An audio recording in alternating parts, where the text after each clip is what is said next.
Let me call your attention to chart 2, page 20. Turning from jobs in terms of revenue, let's talk about investment by these same firms divided between network and non-network firms. Chart 2, page 20, talks about capital expenditures per dollar of cash flow of selected firms in the ecosystem.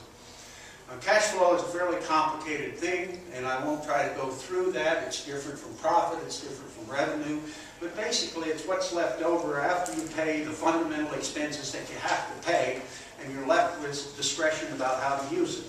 With cash flow, with free cash flow from operations, you can buy other companies, you can declare it as dividends, you can save it, put it in a bank, you can invest it, you can dividend it up to, you can buy back your stock. So anyway, it's discretionary revenue from your operations. Looking again, on the left-hand side, we multiply that by 10. I got the wrong scale there, but the leaders in capital expended per dollar of cash flow. AT&T, Verizon, Qwest, Sprint, US Cellular, Comcast, Time Warner, Cablevision, DirecTV, Dish, and then we get down to Google, Yahoo, Amazon, and eBay. Again, the network providers create more investment per dollar of cash flow and substantially more than do the advocates for net neutrality. Let me move now to chart 1 on page 11. Let's look at actual investment rather than percentages of what people do. Let's look at what people have done, what these firms have done, since the beginning of calendar year 2007. Data are not available from the FCC for the entire year of 2009 and will not be until sometime later in February, which is when they publish their 10Ks. But again, I've used 2 years, 07, 08, plus the first 3 quarters of 09. And again, we start at the bottom. The big spenders, AT&T, Verizon, Comcast, Sprint, Time Warner, DirecTV. Then we find Google. And Google there looks to be, roughly, notwithstanding the fact that it's much larger than firms in the network operator space, it provides substantially less investment. And then we go on up to Yahoo, eBay, and Amazon, which are roughly around the area. Now, the question, if you look at the net neutrality rules, clearly the firms that I have here are clearly divided. Some are on one side of the debate, and some are on the other side of the debate. So what I have argued is that these regulations will have a dramatic impact on investment, okay, and that you don't get jobs without investment. Think about it a minute.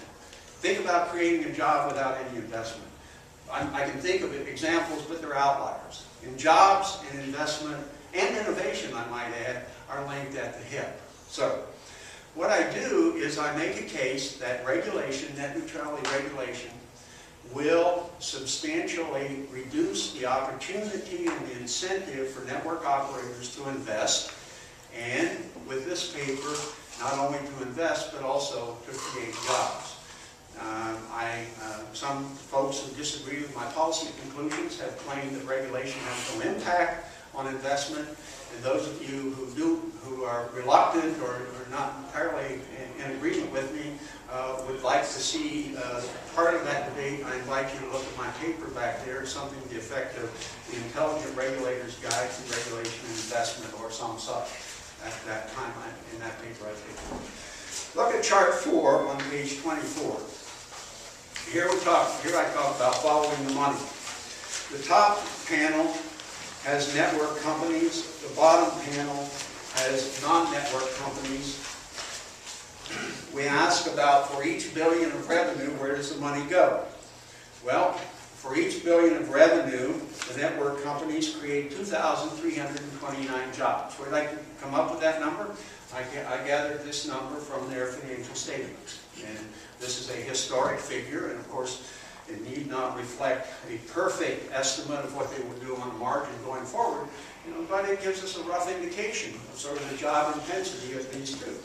In comparison, out of $1 billion in revenue, the non-network companies, my sample, only created 1,199 jobs, roughly half as many. So then we look at cash flow. That was that number that's kind of discretionary money after they paid all the necessary bills, the light bills, the labor bill, the materials bill, et cetera, et cetera, et cetera. And they have this discretionary money that they can use in a variety of ways. Here we find that the ratio of capital expenditure to cash flow for the network companies is 64%, whereas the ratio of capital expenditures to cash flow for the non-network companies is only 28%. So if you ask yourself, if regulation influences cash flow and it shifts cash flow from one kind of firm to the other, what would be the investment and employment impact on that? I'm not making a forecast, but I can tell you a good first cut estimate is in this table. Okay? And it's beholden on others who disagree with it, it seems to me, to come up with a more reasonable kind of estimate of jobs going forward. I also calculate the ratio of net income to cash. That's what is retained in earnings, and for the network companies it's 14%, and for Google and the other non-network companies it's 49%. Now, do I believe these are forecasts? Absolutely not. Okay, these are based on historical data, they're first cuts, and I probably read at least 30 different notions of how different approaches to creating jobs might work. And I'm sure you've all read the dispute about the administration's report of the number of jobs created or saved with the stimulus plan. And we've all been critical of that. And I'm not talking about jobs being saved. I have no idea how many jobs would be saved by this. But I am saying, in my model here, that if the companies react to changes in revenue, profits, and cash flow, in this time period going forward, the way they have in the past, that this is what you could reliably expect to happen through changes of investment and jobs on the margin. Okay? So, conclusion one, regulations can and will create or destroy investment opportunities and job creation. Okay? And regulations that redistribute income, cash flow, and profits among these various companies in whatever way can be assessed at the margin for their impact on jobs and investment by the simple model I put forward here. Conclusion two, and I repeat, $1 billion in revenue leads to 2,200, or led to 2,329 jobs on the average in core network operators, and about 1,199 or half as much among so-called edge companies. Now, have I compared all, do I have all core operators in here? No. Do I have all edge operators in here? No. But I do have the major ones that are publicly traded and send their data to the Securities Exchange Commission. If I had more time in the future, maybe I'll look at some of the others. Conclusion three, and this is one that's especially dear to me because the net neutrality regulations would take off the table a wonderful business option that's creating value all over the economy, but it would forbid and prevent certain companies from using it. And by that, I'm talking about the opportunity to use so-called two-sided market pricing. Okay? If you own a credit card, a part of the cost of the credit card is paid for by the merchant. Steve had a paper up here. Somebody bought that paper, but a substantial amount of that paper is paid for by advertisers.